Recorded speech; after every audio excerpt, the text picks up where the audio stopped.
going on, guys? RDAP Dan here, back again. We got two going on this Thursday as we get ready for Christmas. Welcome back. Federal Prison Time with RDAP Dan. Make sure you subscribe, like, all that good stuff. We're talking about RDAP law consultants and the shady character named Tony Pham, aka Anh Nguyen. We're going to talk about that in a little bit. Give everybody a few minutes to join us. While we're waiting, go ahead and make sure you take advantage of some special offers we got going on right now. Partly due to the holidays, partly due to COVID has just crushed everybody financially. So we're trying to make what we can do for a lot of you, make it happen. Many of you, one of the biggest things that most of you need, depending on where you are in your situation, if you're under federal investigation, you've been indicted, a lot of you are in the process now where you're asking questions about the narrative and reference letters. And, we know that can get costly depending on what you're going to need. So we're trying to put a package together right now. As you can see, scrolling across the bottom of the screen there, we have your narrative and reference letter package for $2,500. Sounds like a lot to some of you, but those of you that know what goes into this understand that it's not just some templates. There's a lot of work that goes into this. There's a lot of back and forth. There's questionnaires that are sent out to you, questionnaires sent out to your family, gathering information, crafting this to really kind of create and invoke the right experience from the individuals that are going to be the stakeholders reviewing this, which in many cases, hopefully it's going to be the probation officer as well as your sentencing judge. If you've got questions, you can book yourself a consultation, which is free. I will drop that.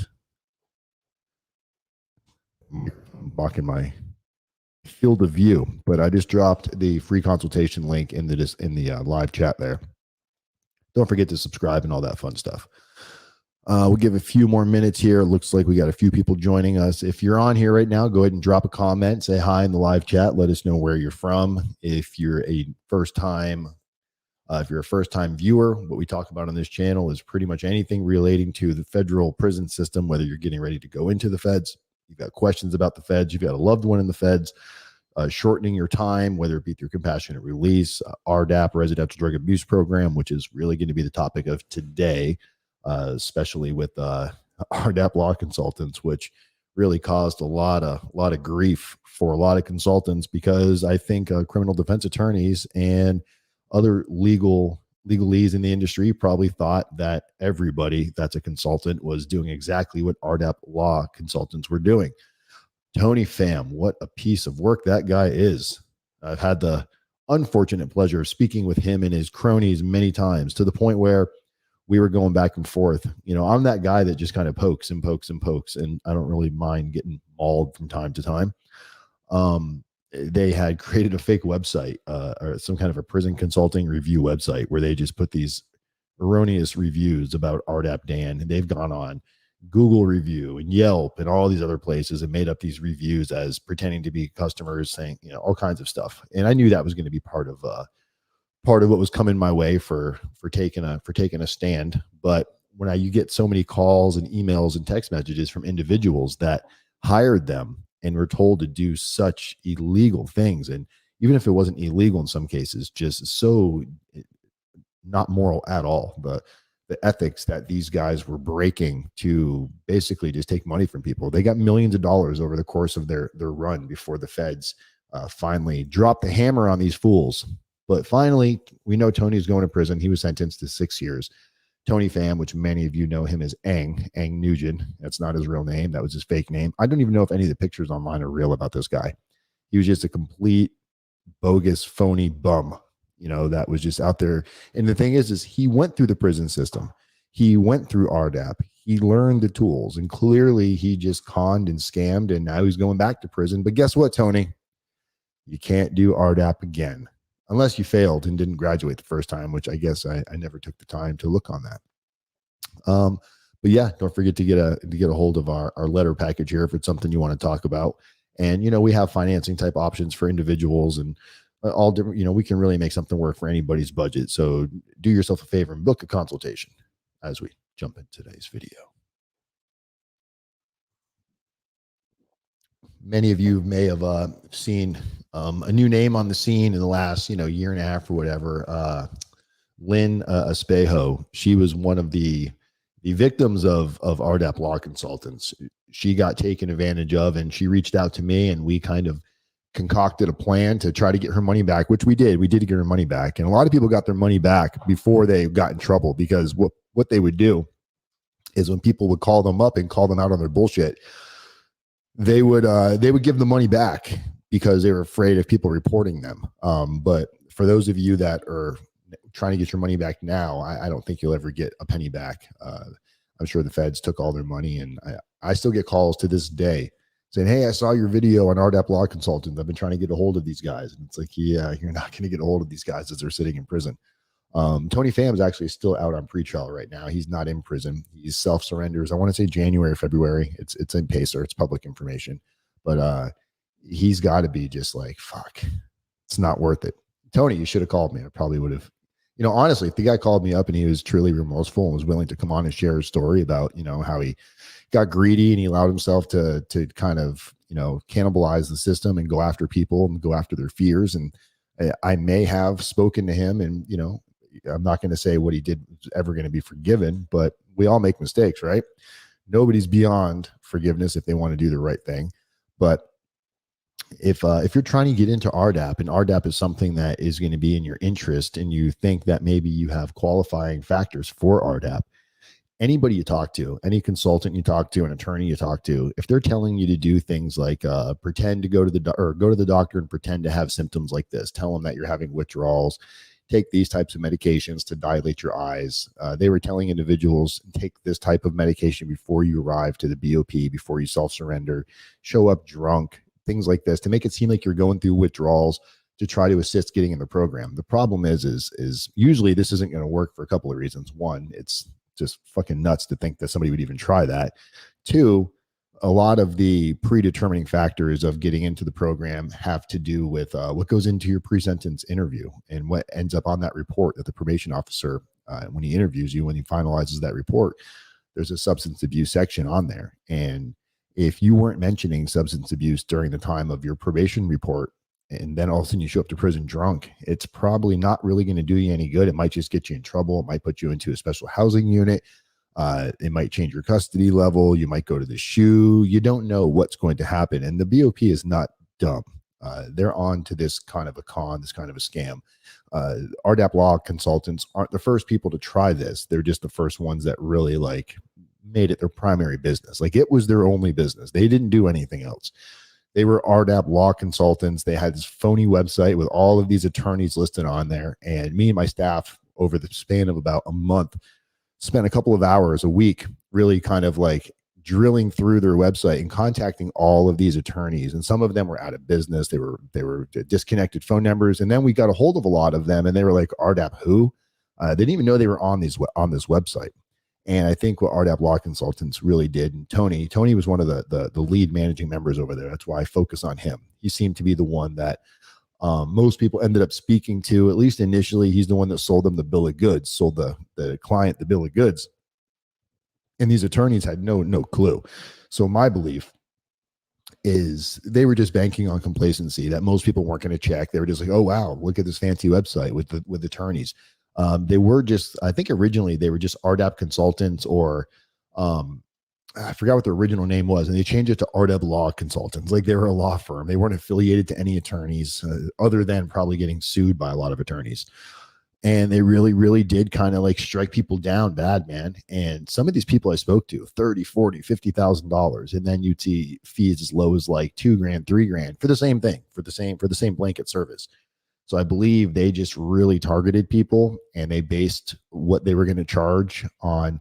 Maybe they would look at the pre-sentence report, because for those of you that don't know, that are sending out your pre-sentence reports for, let's say you were going to hire me, and I said, hey, well, let me look at your pre-sentence report to see what we're working with here. There's a section on your pre-sentence report under your financials, and it could show your assets, bank accounts, not your bank account information, but it can give some insight into what your worth might be, or your wealth might be. And if somebody's going to base the fee on what they think they can charge you, you've got somebody that looks like they might be very wealthy, and there's oh, let's charge them a little bit more money. Fortunately, a lot of consultants do that. And again, it's what gives the rest of us a shady name. I just spoke to I just spoke to a gentleman earlier tonight who I spoke to a while back, who's probably going to be working with me. And again, his attorney was like, no, you don't need a consultant. I've been an attorney for 30 plus years, and not taking anything away from the legal counsel and the attorneys in this situation. But there's a reason why you have experts in different areas. I'm not an attorney. I'm not going to give you legal advice. I'm not going to, negotiate your plea deal for you. My job is to help you hold your attorney accountable, maybe give you some questions to speak with them about.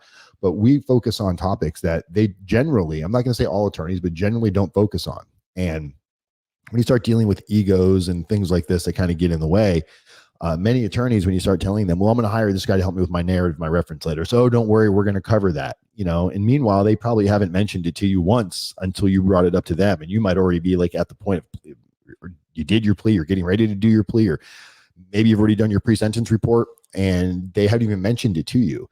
And then you mention it to them and they give you some kind of a template that's, a generic blanket template, which maybe it's not a horrible template. Maybe it's basic enough to submit something for the judge. But if you look at kind of what the run of the mill is and what everybody else, the common denominator is, what's being shown to the judge different than what he hasn't already seen before. So when you have the same basic formatted template where it's, I'm sorry for what I did, blah, blah, blah. It doesn't really go into any juiciness. It doesn't really talk about really identifying your victims. And our process isn't just going to say, hey, write your narrative and send it to us. We have a whole questionnaire that we sit with you and we go over with, we send it to you. You're going to fill it out. You're going to send it back. And then based on your answers, our team will work with you, go in and start crafting how the narrative should be directed based on your story. So it's not some kind of a formatted cookie cutter platform. And then the same thing with the reference letters. You don't just want your family member to say a bunch of great things about you. Oh, John's a great guy. He loves his kids. He goes to work every day. He goes to church on the weekends. He's been helping out at the food bank for the last 6 weeks. These are all things that everybody's doing. Almost every single white collar, nonviolent offender, unless they're on home confinement. And even in those cases, they get permission sometimes. They're doing a lot of this basic stuff, which is great. Don't get me wrong. It's not anything wrong. If you're going to go to the food bank and help out and hand out food, it's better than doing nothing. But it's not sticking yourself above the rest. You're not showing anything that hasn't been done before. You guys have seen either on my channel or Michael Santos's channel. Michael Santos interviewed a judge, and if I had the link, I'll drop it in here. But anybody who wants to see it, just Google. You can if you look up RDAP Dan, sentencing judge pre-sentence report or sentencing judge personal narrative, it will pull up a video where Michael Santos interviewed a judge about the judge's perspective on submitting a personal narrative to the probation officer at the time of being interviewed for the probationary report. And the judge flat out said, I've never thought about that before. And if basically the judge was very clear on saying, if it's good information and it's not wasting the judge's time and it's kind of sticking to the facts, that it could be very, very informative. And it also can show the judge that the client's not waiting till the very last minute to throw something together. There's a lot of really good tips and a lot of good facts and a lot of good basis points that this judge touched on that we use with our clients when a client has an attorney that does not want to submit a personal narrative to the probation officer conducting the pre-sentence report. And I can understand why a judge may not want to do that. A judge may not want, why your attorney may not want you to submit your personal narrative to probation. In many cases, maybe the attorney really hasn't had the time to read it. Maybe the attorney is afraid that you're going to say something in there that's going to, conflict with what you pled to or your remorse. And it's going to maybe kind of shed light on, well, I didn't mean to do this and I didn't know that I was doing it at the time. Maybe it's going to take away from your accountability if you're getting acceptance responsibility. So I'm sure from the attorney's perspective is they're looking out for your best interest for sure. They don't want you to submit something that could undo everything that you've been working for. But at the same time, that doesn't mean that they shouldn't explore the opportunity of, well, what if the letter's not going to do that? What if the letter is going to be, on point and sticking to the facts and really focusing on accountability and remorse and focusing on who your victims were and what your plan is and what your actions have been now, what you're doing with your day-to-day. If it's really kind of solidly solidified and the attorney takes some time to review it, and if the attorney wants to give feedback, and that's why we encourage our clients to engage with their attorneys with us, because then we have the ability to get feedback from the attorney. Maybe the attorney's dealt with this particular sentencing judge several times in the past, And maybe there's something that's going to be put into this narrative or in the reference letter that the attorney may go, you know, in the past, I've seen the judge react this way to statements similar to this. We might want to consider rephrasing or removing or striking this and coming back with a different approach. The more time you have to work on something that you can go back and forth to fine tune it, really, the better it's going to come out in the end. You know, preparation is the absolute key to a successful entry and departure from the federal prison system. You know, your whole point of being released, your preparation for release shouldn't start once you're in prison. You should really be thinking about what your plan is now, what you want to really work on while you're in prison, what your goals are going to be. Now, that might change, but you want to come up with a rough draft of what you're going to do with your time. You may not be able to fine tune every single class and what you're going to do with your minute to minute, but you can come up with an overall outline of how you want to approach the federal prison system and what you want to get out of it. And what you're going to do after, you know, start planning jobs and interviews and, you know, thinking about your credit cards and mitigating all of this about the fear of no one's going to hire me. That's another conversation I had today with a potential client, younger guy, real worried that this felony is going to just destroy him. And in the white collar world, no one's going to hire him because he feels that everybody that has a felony or everybody in the white collar world that is in a professional situation or professional atmosphere that might be in a hiring position, why would they hire somebody that has a felony? He's a younger guy, and going through it myself and with the hundreds of other individuals that we've worked with over the time, we know that if you're willing to dig hard enough and push through and really fight, grind it out, and, you know, don't give up, hashtag no days off, you know, if you're willing to put that in, there's a good chance that you'll be able to succeed and do what it is that you want. You just might have to do a little more digging, a little more soul searching. You know, if the average person, it's going to be 1 out of 5 interviews before they get placed or before they get a callback. Maybe for somebody with a conviction on their record, maybe it's going to be 1 out of 10 or 1 out of 15 or 1 out of 20. And when you digest that, you just wake up in the morning and you say, okay, this month, you know, my goal is to go on 20 interviews if that's what it's going to take. You know, numbers don't lie. And, you know, my background is sales, and a numbers game is always going to be a numbers game. If you're willing to dig hard enough and not make excuses why you can't do something, don't create justifications and awful lies before you even put your foot in the water, because all you're doing is setting yourself up for failure. And then the minute you hear that no, you're like, oh, I knew it. That was that. You know, and this is kind of the tone that RDAP law consultants took. They never really, I don't think they did anything for anybody that was constructive or putting anybody in a better situation. You're already taking a person that has made some unjustly decisions, right? They turned a corner here. They made a seemingly unimportant decision here. They got a little complacent in playing in the gray area. And before you know it, that gray area became like the only area they knew. And maybe the gray area kind of dove into even a darker area. And now you're wrapped up with the feds. You're under an indictment. You're freaking out. Your family, your wife now doesn't know what she's going to do, or your husband doesn't know what he's going to do without you when you go to prison. And you start kind of scrambling and grasping for anything that sounds great. And then you get these bozos, RDAP law consultants. Tony Pham, we're talking about you. You are the bozo of the hour.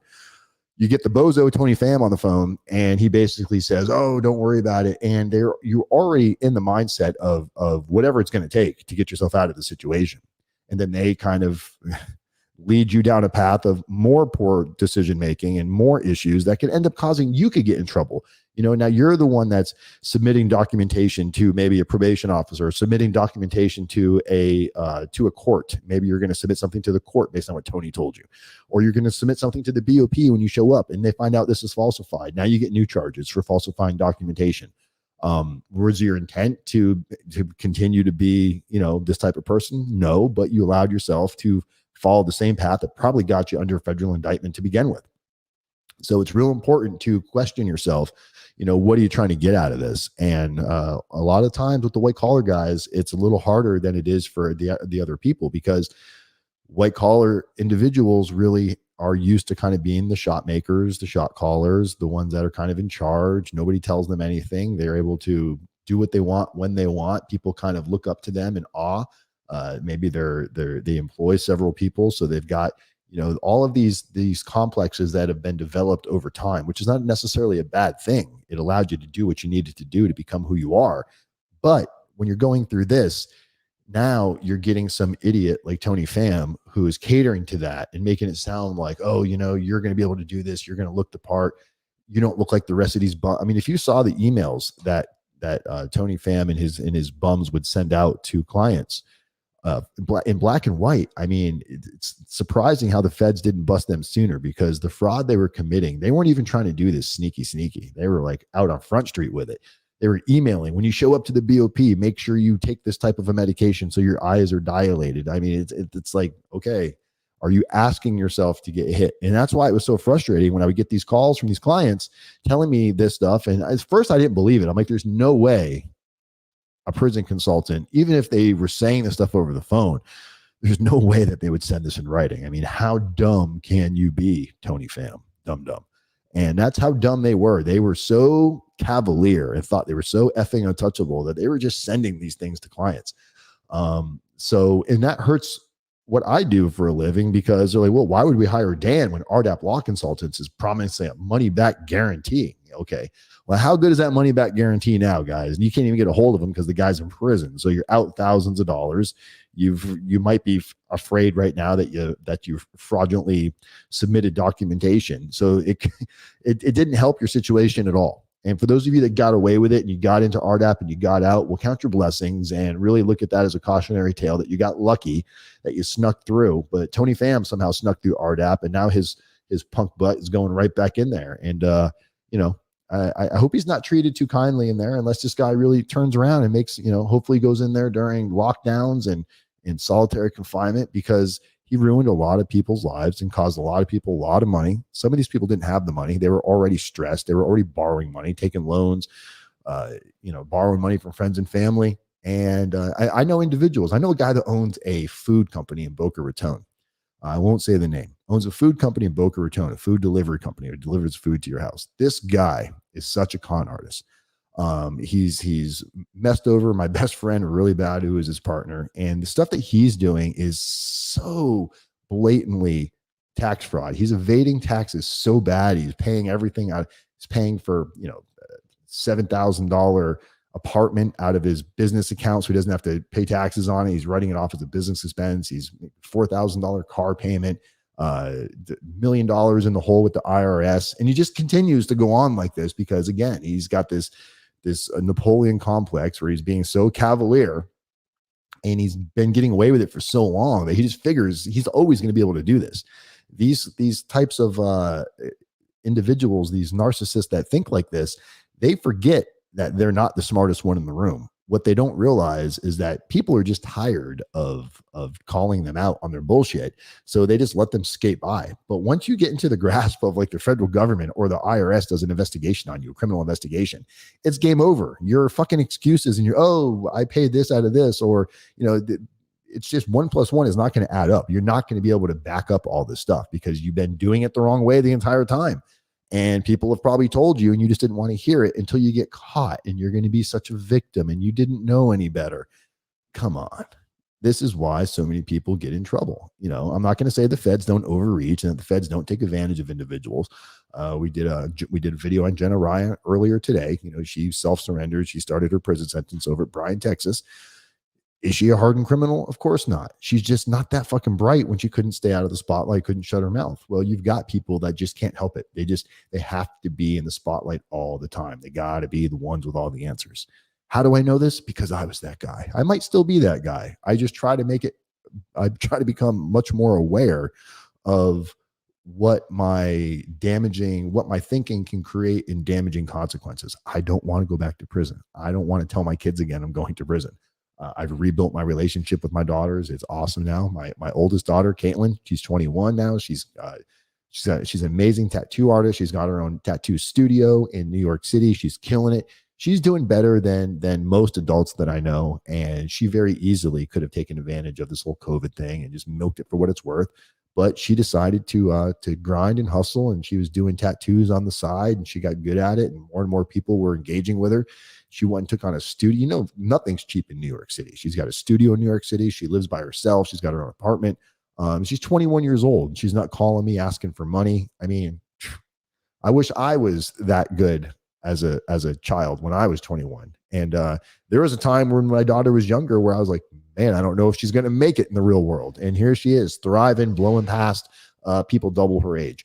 So people that are willing to really like some people got it, some people don't. And RDAP law consultants really kind of effed it up for a lot of people. So do your research on these guys. If you've been through something, or they've gotten a hold of you, or they owe you money, you're not going to get it back. If you falsified any documentation and submitted it to either your attorney or the court system, or you've already submitted stuff to the BOP and their name is anywhere near it, don't be surprised, because we know these investigations don't happen overnight. Investigations can go on for a minute, and then all of a sudden, they can catch up to you when you least expect it. You might have already been past all of this. You went into a new line of work. You're doing everything the right way, and you get that fatal knock on your door, or that fatal boom, boom on your door. And next thing you know, hello, federal government, welcome into my world. They just kind of open up and step right into your you-know-what, and they own your ass from that point forward. Scarlett Dell, I just watched your videos. You're awesome. Thank you, Scarlett. That's amazing. I just saw the comment there. Awesome. Thank you for that. And we've got Kella, I'm not sure how to pronounce your name, but Vass, I'm not sure what that means. I feel like Googling it right now. Is that code for something? I feel like maybe it's like a QAnon person. I don't know. What's going on? Well, that's really all I wanted to talk about today. Just wanted to get some content out. I've been a little slacking on that, so I want to apologize to you guys for being away a little while. It's studios moving around, Florida. I thought we were going to love Florida. I'm not a big fan of Florida now. The pricing has just gone up so high in Florida. And part of what I've loved about doing what I do the most is I've never had to charge what a lot of other people charge to make this work and make this go without bumping up charges, which would be a disservice to some of you that can't afford that. So I may be making another move out of Florida just to keep overhead low and whatnot. We're thinking about like Indiana. I went to a wedding in Indiana, a little town called Carmel. My best friend got married up there a couple of years back. I was the best man in his wedding. And this little town, Carmel, Indiana. So if any of you know anything about Carmel, Indiana, please reach out to me. Let me know what you think about it, because I've been scouring it, YouTubing it, talking to realtors, and it looks like a pretty nice place. It's very suburby, kind of my speed. It's not a freak out COVID state. It's kind of like, a little relaxed on that whole front, similar to Florida, but without the Florida price tags. So I might give up the water for whatever the Midwest has. There's no mountains, so I don't know. I don't know what I'm going to find there, but I've got a good friend there, so that's always a plus. Let's see, Jamie.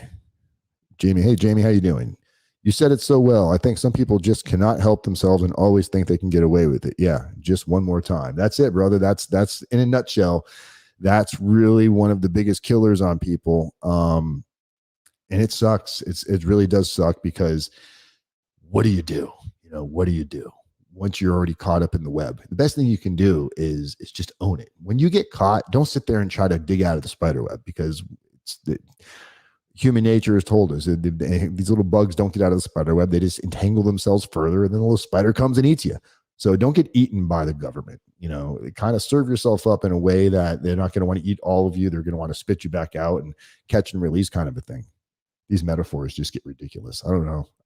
RDAP Dan, metaphor hour. How many metaphors can we come up with about different topics? That would be a fun one. Lewis, what's going on, Lewis? Working on the docs this weekend. Awesome. Lewis is one of our newest members of the RDAP Dan team. And I appreciate you. Getting on here with me, Lewis, and chiming in and chatting with people. Can't wait to see what you got and send back. Right now, Lewis is working on the questionnaire that I was telling you about earlier. We try to make it easy enough, but we don't want you just to talk about a bunch of fluff in your letters. Easy it would be to say, oh yeah, your letter looks great, submit it.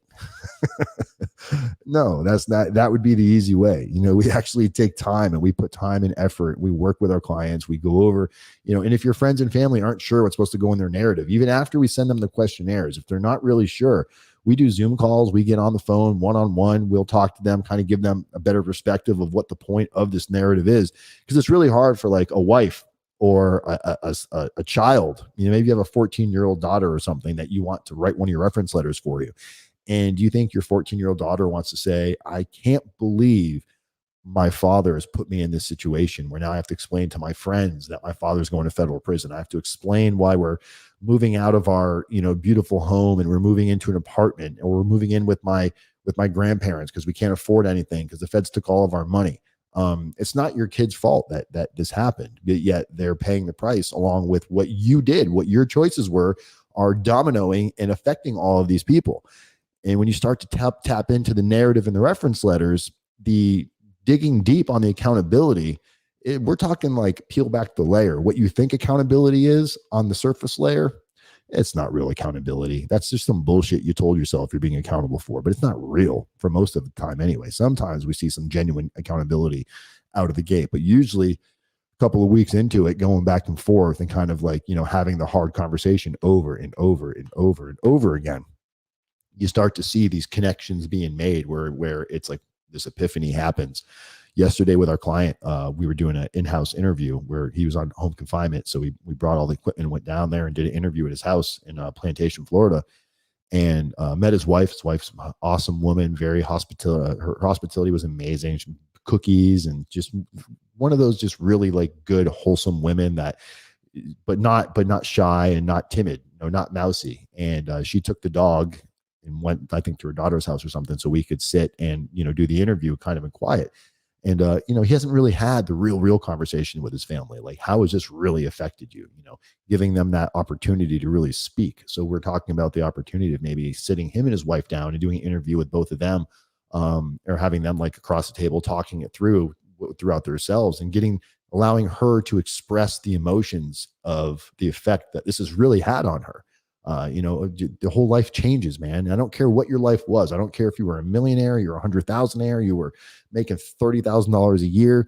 Your life has changed. Wherever you were, life has changed when this happens. And it really does. It sucks because even if it hasn't uprooted your financial life, your mental life is just not handling it well at all. So my advice to all of you is don't go about this alone. Don't think you have to do this alone. Don't think you're by yourself in this. Realize that one of the big roadblocks, and you've heard me say this before, one of the biggest roadblocks we have is I don't need anybody else's help to solve any of my own problems. We can do it all by ourselves. How I'm going to figure this out.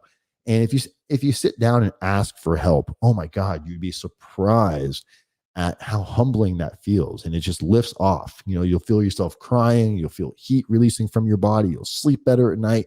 You'll reduce your anxiety. Our job, and again, I've said this a million times, is not to get rid of your anxiety. It's to create a manageable roadmap for what you can do when anxiety strikes. What are you going to do? It's sure, I'll go do some push-ups, but there's tools, there's techniques, there's mindsets, there's goals to achieve. And when you start doing this stuff over and over and over again, you create these new habits, these habit-forming situations in your mind. Before you know it, getting a shorter sentence becomes almost secondary. You still want a shorter sentence, of course, but you start to really come to terms with being okay with whatever's going to happen because you're accepting it. You're not shutting your eyes and pretending like it doesn't exist. I don't care what any of you say. Most of you, there's still a glimmer of hope that somehow this is just going to go away. Some of you thought, well, maybe the prosecutor will just drop down dead and they'll forget about my case.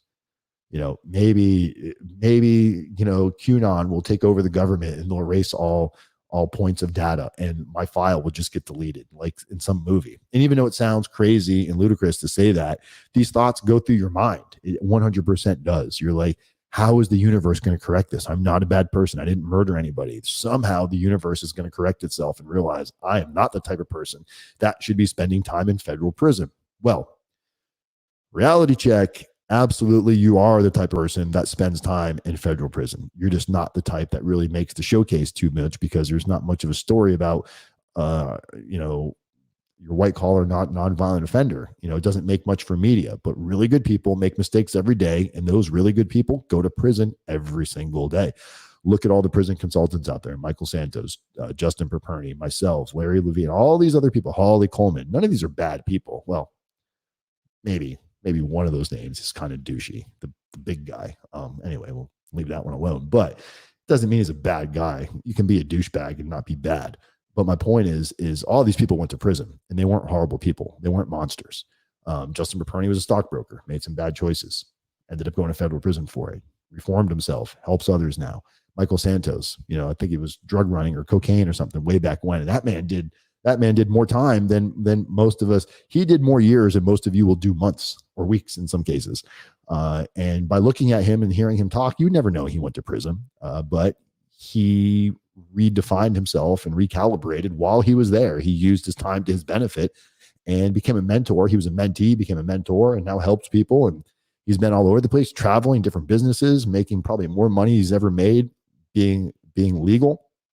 So there's a lot to be said here, guys, for humbling yourself through this experience and realizing it's not going to be over. And I can ramble about this all day long. That's why I like doing the live videos. It's just easy. It's like I'm having a conversation with whoever's on here right now. So kudos. I've been drinking coffee all day long. All right, let's see. What do we got over here? Jamie had a question. Actually, I missed this one. Exactly. Accountability does not end in court when you get those 3 points off. I personally think it's a long, long process to achieve it. Jamie, you're on point, man. It's like you've been reading some Tony Robbins up there or something. He also said, Dan, your thought on Cuban commercial driver who got 110 years. Not sure if you heard of it. I did not hear of it. Cuban commercial driver. Jamie, send me a link to that. Dan at Federal Prison Time, or Dan at federalprisontime.com, or text it to me, 509-434-4695. And all that information's in the description of the video. Last but not least, if you're going through this and you know you're going to need some personal narrative and reference letters, and you want probably the best team in the industry to have your back on this, there's a link. There's on the bottom, you see the scroll there. We got the personal narratives and the 3 reference letters. We got a good discount going on there. There's a link in the description of this video where you can book yourself a free consultation. Just mention the link, mention the discount, and we'll make sure we take care of you. All right, guys, that's all I got for you. I'm RDAP Dan, Federal Prison Time. Forgot what I was going to say there. Community with people helping people, communities method, one day at a time. Yeah, I am tired. It's Shelly's off for the next few days, so we're probably gonna maybe go have a bottle of wine tonight and go do something. I have no idea what we're gonna go do, but I got to get out of here and go figure that out. Go take a shower. I smell like an office. All right, guys, I love you guys. Have a great Christmas. If I don't talk to you, look forward to some videos coming over on DOC TV 813's channel. Also over on Matt Cox. Everybody knows Matt Cox, but definitely go check out Josh's channel too. Josh has got a really cool channel for those of you who haven't been over there. DOC 813, real cool channel. And Josh is a really good guy. I know some of you have seen some nutty stuff in the recent times about him, but the dude is got a heart the size of, bigger than Florida. Really, really good, genuine guy. So I'm going to enjoy spending some more time with him. So take care, guys. I love you guys. Merry Christmas, Happy Hanukkah, Happy New Year's, Halloween, Thanksgiving, and all those other holidays that I forgot to say anything about. I'm out of here. Peace. Talk to you later.